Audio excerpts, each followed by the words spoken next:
avremo fra gli altri Francesco Renga, Dolce Nera, Luisa Corna, Paolo Meneguzzi e Francesca Giaccari, che era una delle protagoniste del Grande Fratello. Menù ricco e succulento per l'ultima pietanza in salsa veneziana. Il festival show fa tappa a Mestre in piazza Ferretto dopo aver deliziato viste e udito degli appassionati a Sottomarine e Bibione.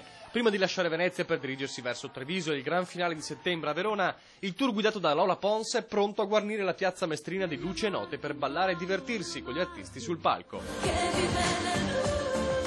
Ritorno a Dolce Nera, arriva Francesco Renga, con loro raffrizzante follia di Alberto Camerini, la dolcezza di Luisa Corna. Come sempre poi la gara dei giovani e le bellezze in sfilata. Un mix di musica e divertimento che finora ha attirato nelle piazze del Veneto decine di migliaia di spettatori, pronti anche a seguire il tour nelle varie tappe. Per Mestre un'occasione unica di rilancio. È una bella serata di musica, di gioia, e dando la possibilità di vedere che anche la città di Mestre è in grado di ospitare i grandi eventi. Ci sarà lei?